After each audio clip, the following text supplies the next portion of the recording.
It's over! He's done it again! Unbelievable! Oh, straight into the roof of the net. Nice one. Straight down the middle. So a good performance from both teams.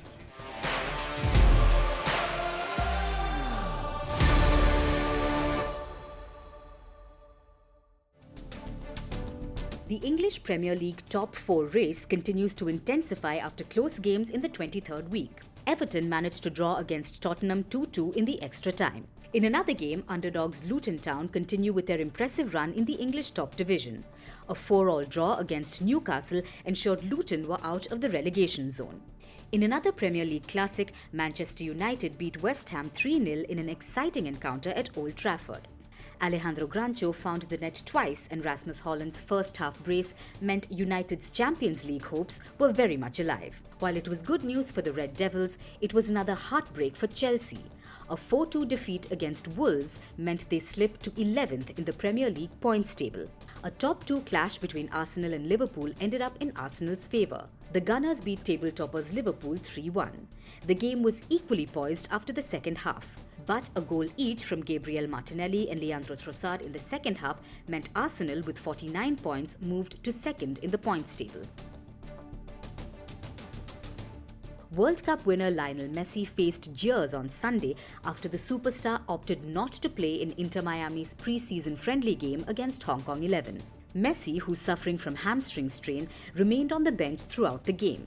Thousands of angry fans who had turned up to witness Messi in action demanded a refund of their ticket from match organisers. Meanwhile, Inter Miami's owner David Beckham was booed during a speech. From the world of tennis, India beat Pakistan 3-0 in their Davis Cup encounter in Islamabad. Yuki Bhamri and Saket Mainini's 6-2, 7-6 victory over Pakistan's Akil Khan and Muzammal Murtaza ensured India's top spot in the Davis Cup World Group 1. This was India's 8th consecutive win against Pakistan in the Davis Cup. Moving on to cricket.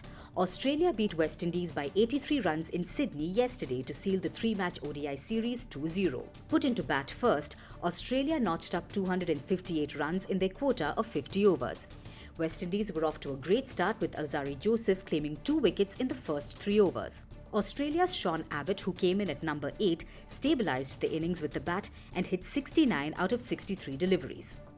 Abbott also claimed 3 wickets for 40 runs when the visitors were batting. The third and final ODI match will be held tomorrow in Canberra. Summing up from the world of football, football's international governing body FIFA announced the 2026 World Cup opener and final venues. The final will be held at the MetLife Stadium in the US state of New Jersey on the 19th of July. Meanwhile, the tournament opener will be hosted by Mexico City at the Estadio Azteca Stadium on June 11th. The competition has been expanded to 48 national teams from 32 and will have a total of 104 matches. Now, moving on to the next big story, the India versus England second test.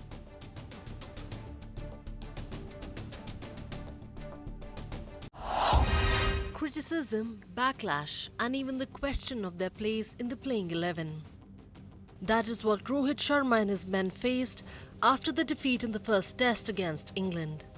Fans, critics and former players raised questions over Rohit Sharma's captaincy and credibility of certain players.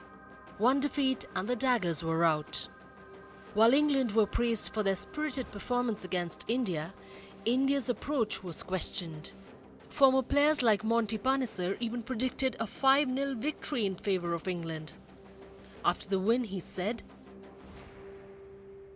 "If Ollie Pope and Tom Hartley continue to play like this, it will be a whitewash. It will be 5-0 for England. It can happen. It is a very big victory. No one even imagined this was even possible. Everyone thought that England would lose after a 190 deficit, but Ollie Pope had a brilliant innings, one of the best innings we have seen in a long time, and Rohit Sharma was clueless." An unknown spinner troubling India's batting on their soil, but to see judgments pass so quickly is jumping the gun. But England's victory was so spirited that even Captain Rohit Sharma after the defeat agreed India weren't brave enough. After the game, he said, "It's hard to pinpoint where it went wrong. Having got a lead of 190, we thought we were very much in the game. Exceptional batting, one of the best that I have seen in Indian conditions by an overseas batter. I thought 230 was gettable. There wasn't too much in the pitch. We didn't bat well enough to get to the score. I went and checked where we bowled. We bowled in the right areas. We didn't bat well enough to get to that score. The lower order actually fought really well there and showed the top order that you need to fight it out. You need to show character. You need to be brave enough, which I thought we weren't. We wanted to take some chances. We didn't take chances with the bat. But that can happen. It's the first game of the series. I hope the guys can learn from that. India certainly learned from their mistakes and answered the critics perfectly. A massive victory by 106 runs proved why one cannot count India out early in the series. But were India really the favourites for the second test? Heading into the second test, many expected the pitch to be ranked Turner at Visakhapatnam. Experts believed India would make the most of the home conditions. But England were prepared too. Before the start of the second test, England coach hinted out on England's options. If the wickets continue to spin as much as we saw in the first test, as the series go on, we won't be afraid to play all spinners or a balance of what we have got. We'll have a look at conditions and make a call. You're not going to get every call right, especially over here. It's hard to read some of the wickets. But we'll make a decision and go quids in on trying to commit to that. Then we'll see where we land.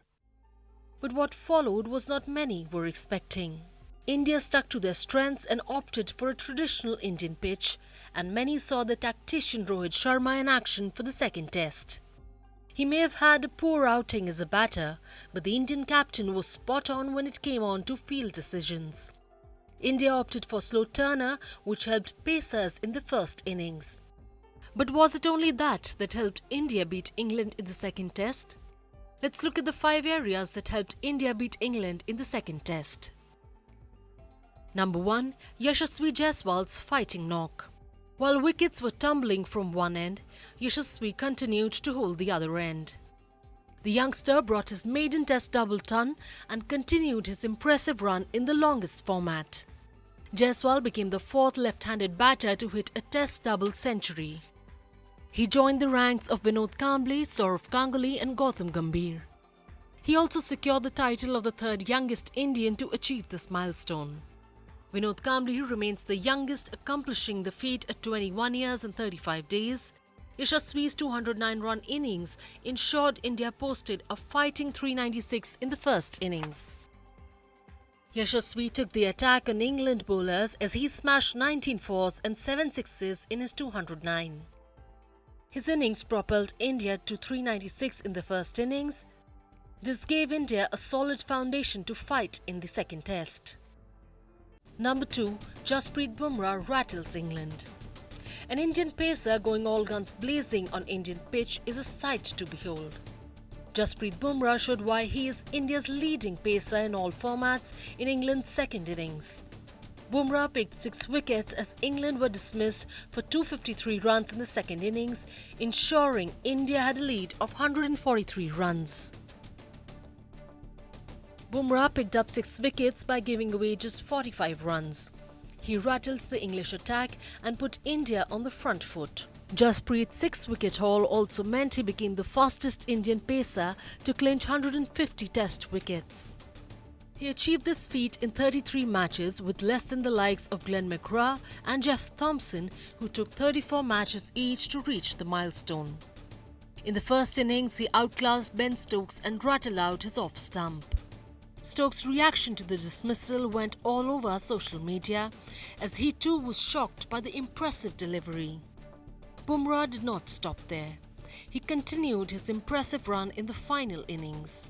He picked 3 wickets in the final innings and helped India to an impressive victory against England. He shouldered the responsibility along with Ashwin and took India to victory. Number 3. Shubman back in form. After a poor run, Indian batter Shubman Gill faced a lot of criticism. The youngster was under a lot of pressure when he came to bat during India's second innings. India lost Yashasvi and Rohit early on, and the onus was on to Shubman to prove his worth. The batter showed composure on the field and continued to score from one end while wickets were falling from the other end. Akshar, who pitched in with 45 runs, accompanied him to stabilise the innings, but it was Shubman Gill who ensured India had a heavy lead. Shubman notched up 104 runs in an innings that included 11 fours and 2 sixes. Shubman's 104 helped India post 255 on the board, which took India's lead to 398 runs. England needed 399 runs to win the second test. Run out, the turning point of the game. Shreyas Iyer proved why fielding is an important aspect in cricket. During England's second innings, they were in a solid position. India needed a miracle to get back into the game. Ben Stokes and Ben Foakes were going strong as England were 220 for 6 and needed 179 to pull off a famous victory. It wasn't the first occurrence for Ben Stokes as he pulled off a famous victory for England at the Headingley in the past. While Ben Stokes went for another Headingley glory, Shreyas Iyer ran him out for 11. This ended England's only hope and India were in full command of the game. Ashwin saves the day.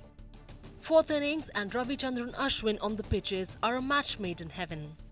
Ashwin did not disappoint captain Rohit Sharma as he picked 3 wickets in the innings. He also etched his name in history books after he became India's leading wicket taker in Test cricket against England. Ashwin, who has picked 96 wickets against England, went past Bhagwat Chandrasekhar, who has 95 to his name. On the 4th day, India needed their star spinner to step up, and Ashwin did exactly that. Off his 3 wickets, he got the crucial wickets of Ollie Pope and Joe Root. Pope and Root going cheaply ensured India were in the command of the game. India will now take on England in the 3rd test at Rajkot. The series is currently levelled at 1-1.